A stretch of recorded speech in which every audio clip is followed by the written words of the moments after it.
আজকে তোমাদের জগন্নাথ ইউনিভার্সিটির বিজ্ঞান বিভাগের পরীক্ষা গেল। তো আমরা আজকে ফিজিক্স কোশ্চেনটা একটু সলভ করি, দেখি এখানে কি আছে। ফিজিক্স থেকে তোমরা জানো 8টা এমসিকিউ আসছে। তো এমসিকিউ পার্টটা যদি আজকে একটু সলভ করি তাহলে দেখি কি আসছে।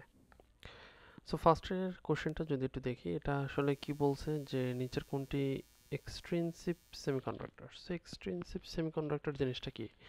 এক্সট্রিনসিভ সেমিকন্ডাক্টর যেটা, সেটা হচ্ছে আসলে যে এমন একটা সেমিকন্ডাক্টর যেটা ডোপায়িত করা থাকে, যেটা ডোপায়ন করা থাকে। সো ডোপায়ন করা থাকে, এখন ডোপায়ন করা হয় সাধারণত 13তম অথবা 15তম গ্রুপের মৌলগুলো দিয়ে। সো এখানে দেখো সিলিকন একটা সেমিকন্ডাক্টর, এটার সাথে আর্সেনিক যুক্ত। সো এটাই হবে এক্সট্রিনসিক সেমিকন্ডাক্টর। তাহলে এটাই কারেক্ট উত্তর। গতিশক্তির পরিবর্তনের সমান কোনটা? দ্বিতীয়টা যদি দেখি, আমরা জানি গতিশক্তির পরিবর্তনের সমান হচ্ছে কাজ, যে W equal half M V square minus half M U square. এই ফর্মুলা আমরা সবাই জানি। কেপলারের তৃতীয় সূত্রটা কি? কেপলারের তৃতীয় সূত্রটা হচ্ছে টি স্কোয়ার সমানুপাতিক আর কিউব। তো এখানে যেহেতু টি স্কোয়ার আছে, আর কিউব আছে, বাট সমানুপাতিক সাইন নাই, ইকুয়াল সাইন আছে, তার মানে এ নাম্বারটাই কারেক্ট অ্যান্সার হবে। এছাড়া দেখো আর কোথাও কিন্তু টি স্কোয়ারও নাই, আর কিউবও নাই। কাজের মান শূন্য হবে যদি প্রযুক্ত বল ও সরণের মধ্যবর্তী কোণ কত হয়? আচ্ছা, আমরা কি জানি W equal F S cos theta. So এখানে থিটার মানের উপর ডিপেন্ড করে কাজের মানটা কখন শূন্য হবে। কস থিটার ভ্যালুটা কখন জিরো? যখন থিটার ভ্যালুটা 90 ডিগ্রি, তখনই কেবল কস থিটার ভ্যালুটা জিরো হয়। তার মানে কাজের মান শূন্য হবে যখন বল ও সরণের মধ্যবর্তী কোণ 90 ডিগ্রি। 1 কুড়ি সমান কত? 3.7 10 বেকেরেল। আবেশ গুণাঙ্কের একক কোনটা? আচ্ছা, আবেশ গুণাঙ্ককে হেনরি ধ্রুবকও বলা হয়, হেনরি কনস্ট্যান্ট।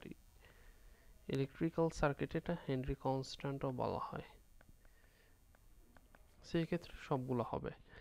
নক্ষত্রের জ্বালানি মূলত এটা হাইড্রোজেন হবে, কারণ দেখো নক্ষত্রের জ্বালানি হচ্ছে কোনটা? নিউক্লিয়ার ফিউশন বিক্রিয়া। ফিউশন যেটা, সেটাই নক্ষত্রের জ্বালানি। সো ফিউশন বিক্রিয়া কি ইউজ করা হয়? হাইড্রোজেন ইউজ করা হয়। হাইড্রোজেনের যে দুইটা আইসোটোপ আছে সেটা ইউজ করা হয় এবং হিলিয়াম উৎপন্ন হয়। তো ইউজ করা হয় যেটা, সেটাই তো জ্বালানি। হাইড্রোজেন হচ্ছে জ্বালানি। একটি তরঙ্গের দুটি বিন্দুর দশা পার্থক্য এত হলে পথ পার্থক্য কত হবে? আমরা জানি কি দশা পার্থক্য ভাগ 2 পাই ইকুয়াল পথ পার্থক্য ভাগ ল্যামডা। সো দশা পার্থক্য দেওয়া আছে পাই ভাগ 2 ভাগ 2 পাই ইকুয়াল পথ ভাগ ল্যামডা। সো এখানে কত হবে?